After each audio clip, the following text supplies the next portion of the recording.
Hey everybody, this is Strategywizard again. Today I'm going to be doing a review of Tiny Epic Kingdoms by Scott Almes. This is published by Gamelyn Games. It's 2 to 5 players, 30 minutes, ages 13 plus.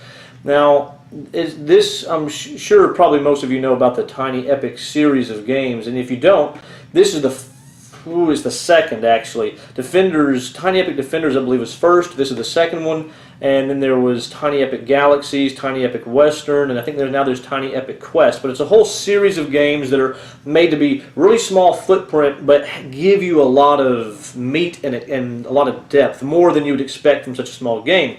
So let's go ahead and cover this one. I like fantasy themes, and medieval, so this seemed like something that would be up my alley. Let's go ahead and go to the table. We'll look at it, see if it really meets the description of being tiny and yet epic.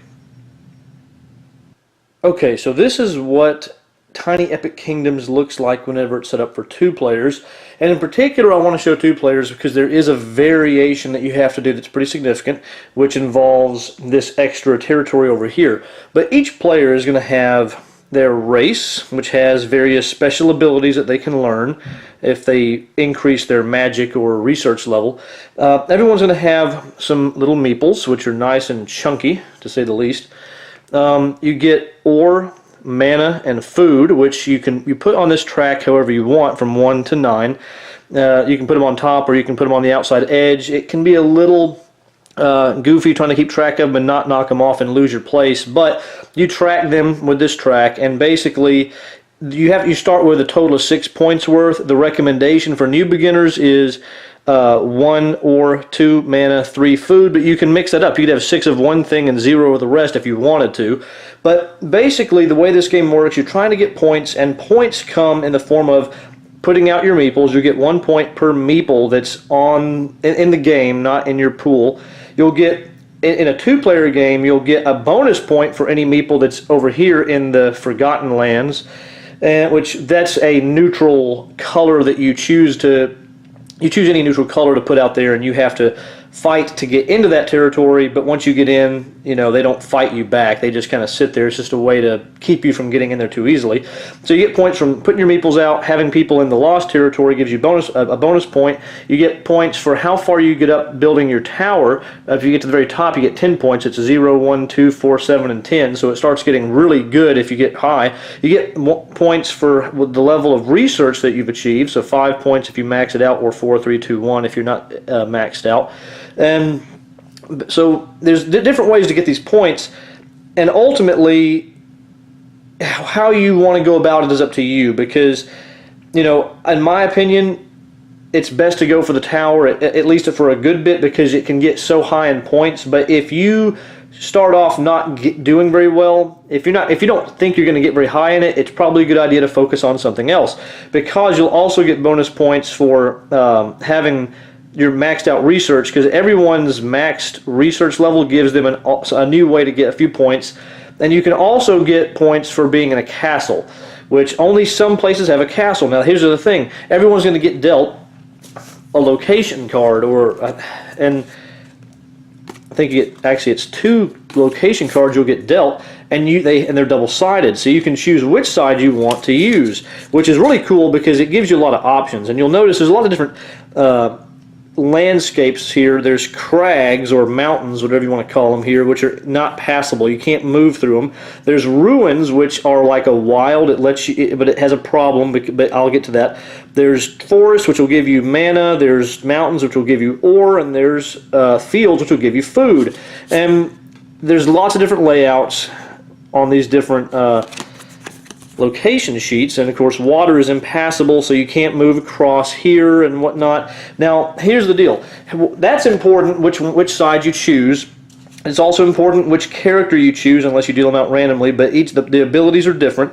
But whenever you start playing, the key to the game, as far as the way the gameplay flows, is this action track. Whenever the first player, and this is the first player token, you'll pass it around as you play, well, it's not really the first player token. I should say it's just the active player token.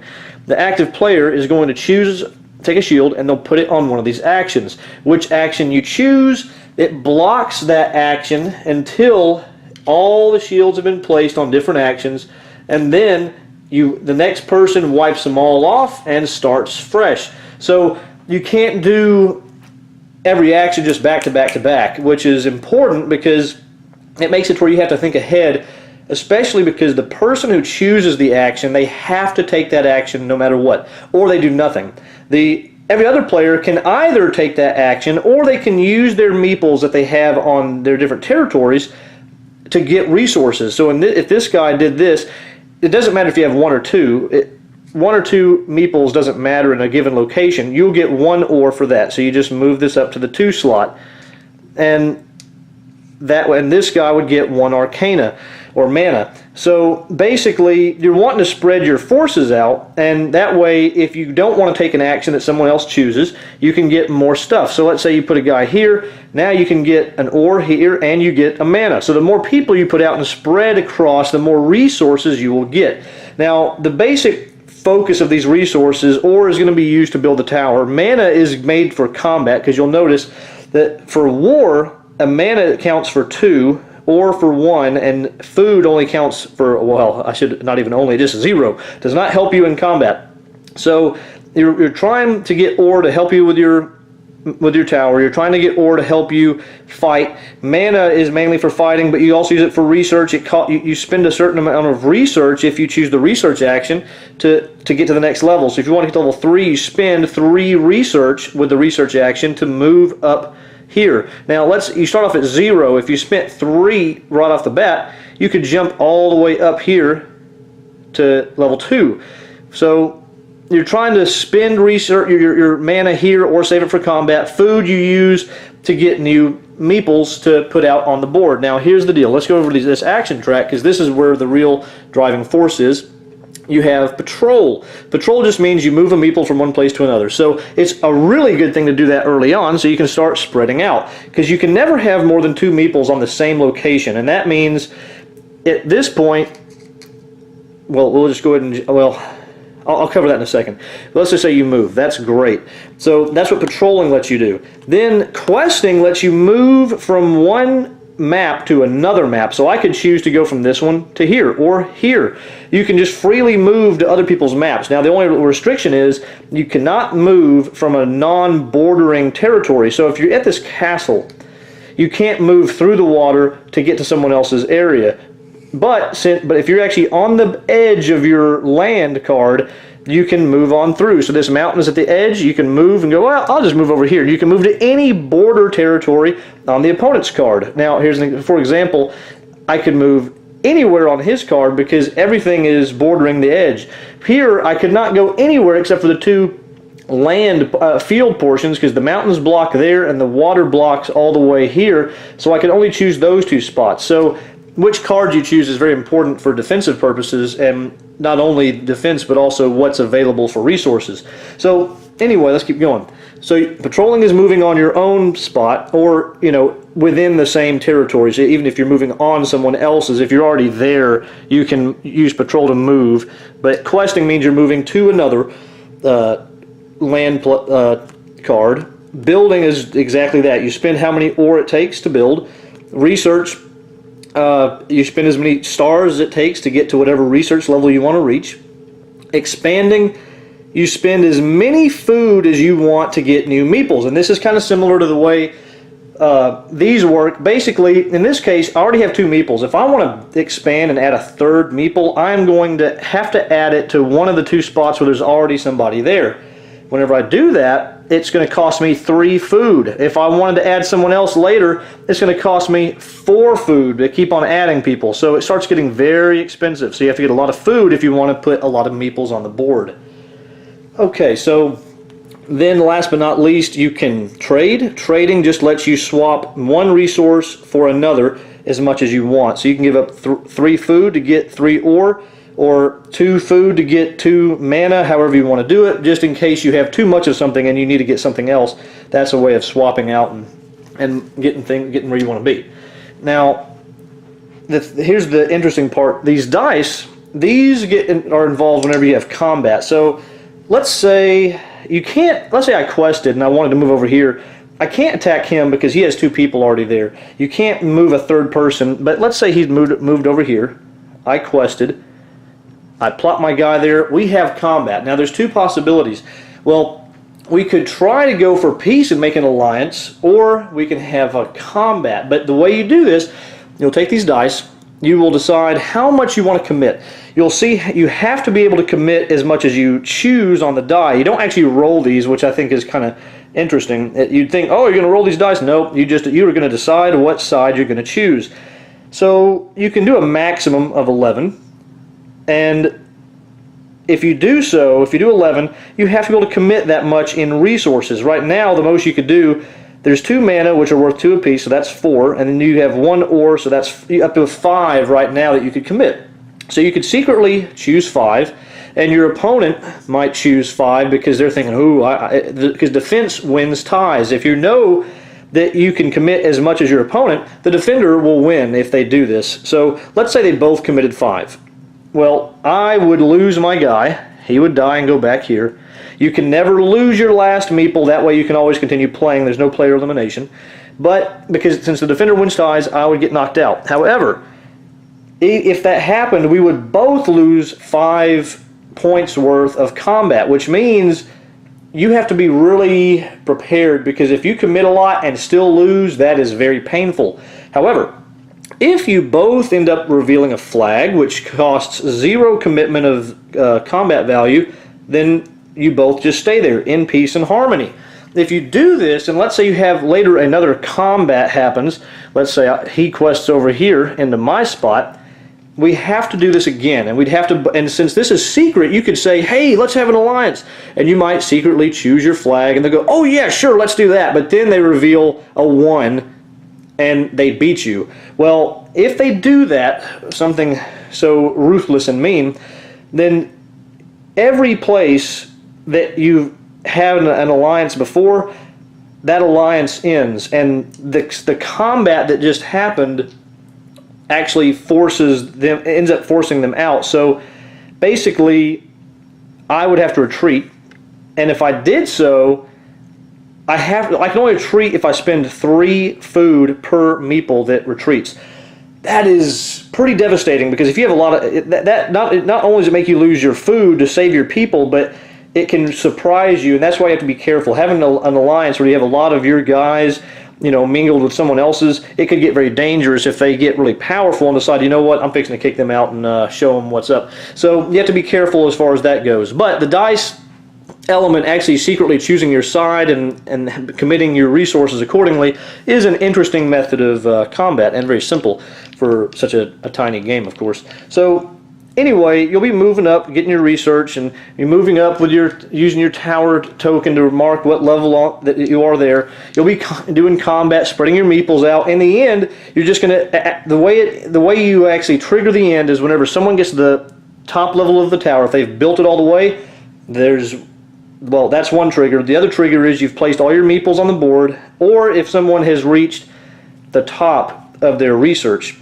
If any of these things have happened, then you will finish playing shields until all the shields are played for that round, and once they're all done and you've taken all the actions, that's it. Game over, and then you tally your points. So again, points are how many meeples you put out. Bonus points in a 2-player game, you have this extra area over here for however many meeples you have, you get a bonus point, and tower gives you points, and then bonus points for being at the top, because it'll give you some special way of getting points, and you'll get points for what level of research you made. So all these different ways of getting points, you're trying to go through these actions and do it the most efficiently. You want to use certain actions whenever other people cannot make the best use of them, and you want to make sure that you can be as versatile and flexible as possible, and that's not always so easy to do, but that's what you're trying to do in this game. It's different, but it's tiny and it's epic at the same time, which cool how it's so small, very very small footprint of a game, and yet you have so much stuff going on, combat, moving around into new territories and conquering and increasing your abilities. So there's a lot going on in this game, and that really is the gist of it. Now, just to show you, there's a lot more characters. There's a whole lot of maps. I showed you that you can get, but there's also a whole bunch of characters.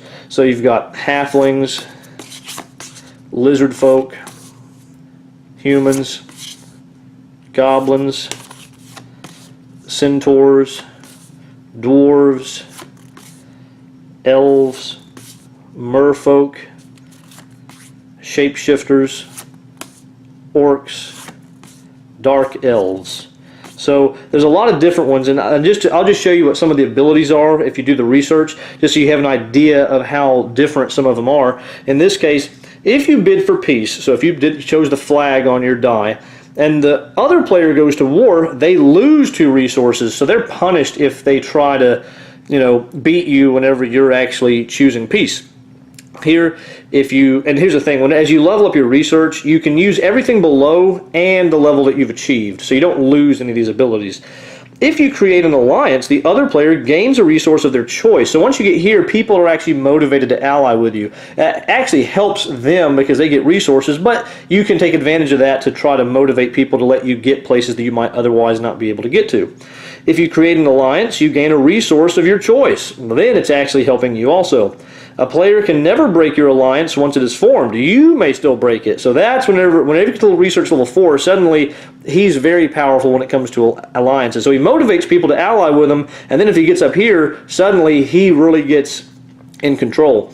And then at the top, for each alliance you have, gain 1 point. So as you can see, his goal is all about getting alliances. Lizard folk. You may patrol to non-adjacent regions on a territory card. So that's awesome. That way you can just basically, cruise across and not worry about, crags and water that's blocking your path. You may quest instead of patrol and vice versa. So suddenly you have more flexibility. You can essentially patrol or quest twice in a row, even if it wasn't, just depending on what action is chosen. That's really cool. When you move into a region, you gain a resource of that type. So this guy, the lizard folk are all about moving, and which is important anyway. You want to do some moving so you can increase your footprint in the game, but man, he really benefits a lot. When questing, you may instead switch regions with another player's meeple that's not in an alliance. That's awesome. And then plus 1 point for every territory you occupy that isn't your home territory. So he really wants to move into other people's territories to get those extra bonus points if he gets up there to the top of his research. Hey, we'll do one more just to show you more. Humans. Instead of taking the research action, you may trade. Okay, so if he doesn't want to keep working on this, he can trade whatever he wants. So that's always nice to be able to use an action for more than one. That way you may not be able to research. You may not have enough mana, so that gives you an opportunity to trade and maybe get more mana. If you trade, gain an extra resource of the type you traded for. Okay, this guy obviously is about trading.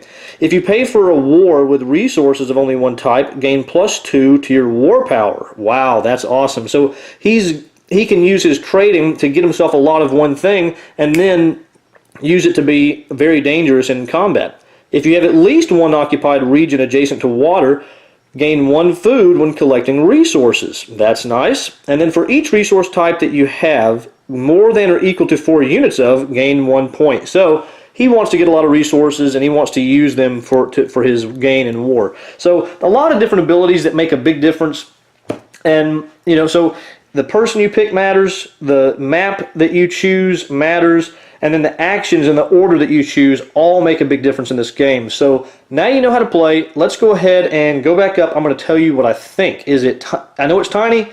It's supposedly epic. Do I agree with the epic part? Okay, so now that we know how to play, what do I think? Tiny Epic Kingdoms is definitely a unique game for being so small and trying to achieve a level of complexity and epic questing and all that kind of stuff, and yet not really making it complex. So does it succeed? First of all, component-wise, I think for such a small game that's a reasonable price, seems like I might have paid $25 for this, or maybe a little less, but components are nice. I mean, all the little wooden bits and everything are really good quality. Maybe they're a little too thick. I think the food one in particular, for how narrow of a piece it is, I'm surprised how thick it is.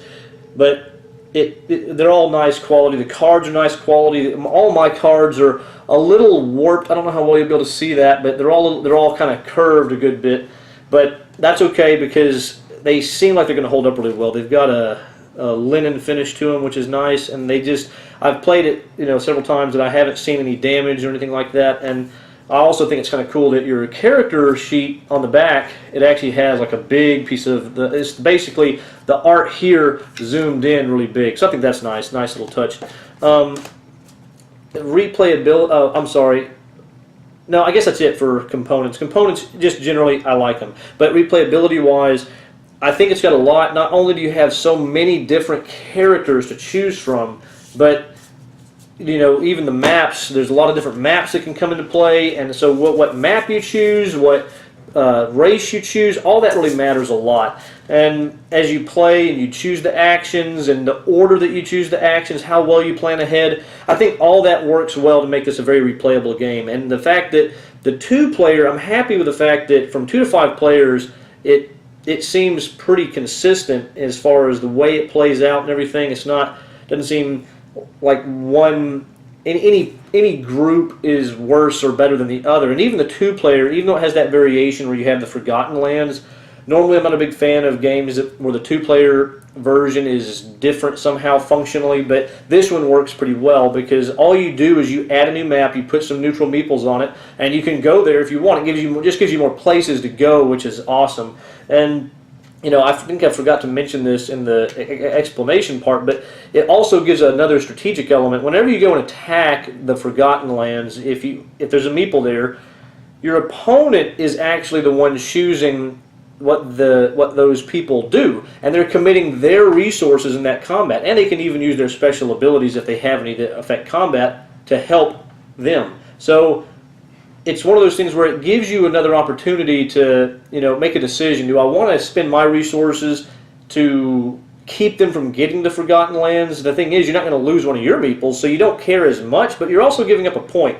But the question is, do you want to save your resources for using your guys to attack them later, or what? And I like that. So yeah, the 2-player variant is awesome. So overall, replayability works for everything. It's all good, wonderful. Love it. Love the variety of cards and everything. So I don't know. I'm impressed by how much replayability they put in this small box for this style of game.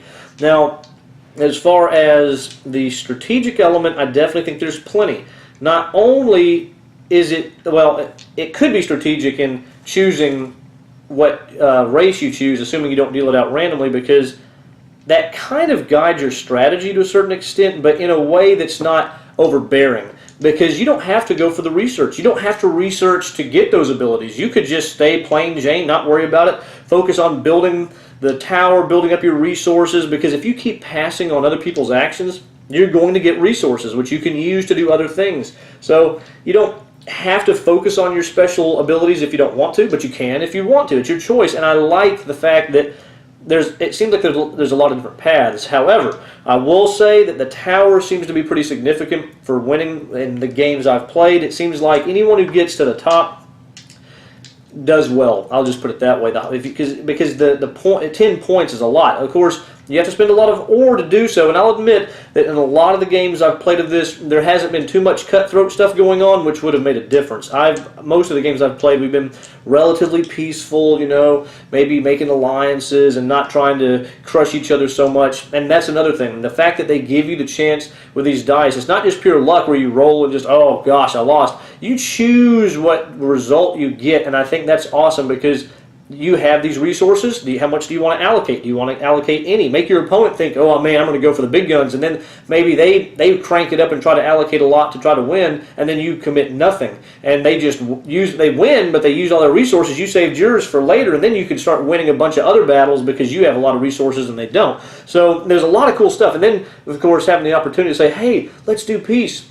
And they say, okay, sure. And then one of you might actually attack instead. All those kind of things. It's a very interesting way of kind of throwing in some negotiation and yet not be overly done in that regard. And it's just cool. Plenty of strategy, in my opinion. I mean, and even on the actions, you're trying to figure out, if I play patrol, if other people take that action, are they going to benefit a lot from that? Who's going to benefit more? What action you choose is going to largely be based on analyzing the table and seeing, are people going to benefit more than myself from this action? Because as the doer of the action, you have to do it. You can't get resources. So I just like that very much, that they make it to where everything you do, you have to pay attention to what other people have, what they're doing, what they're going for, to see if how it's gonna affect you. So I think strategically it's great.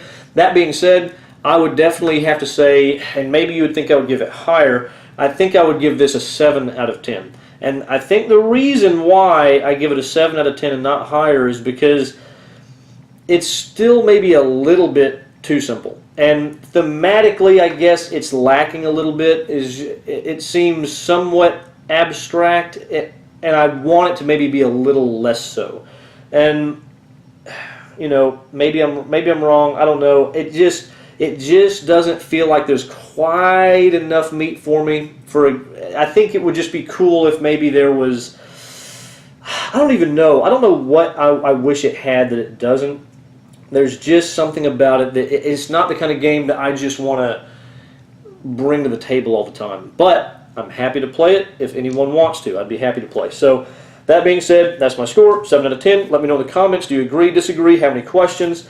Hopefully this was helpful and giving you an idea of what you think. I'll try to. I also own at this point Tiny Epic Galaxies, Tiny Epic Western. I don't have the other ones, but hopefully I'll get a chance to review those in the near future and go over those as well. But as it is, I appreciate you watching the video. If you enjoyed it, please give me a thumbs up, a subscribe. I'd appreciate it, and I will look forward to seeing you on the next one. Till then, see you later. Bye.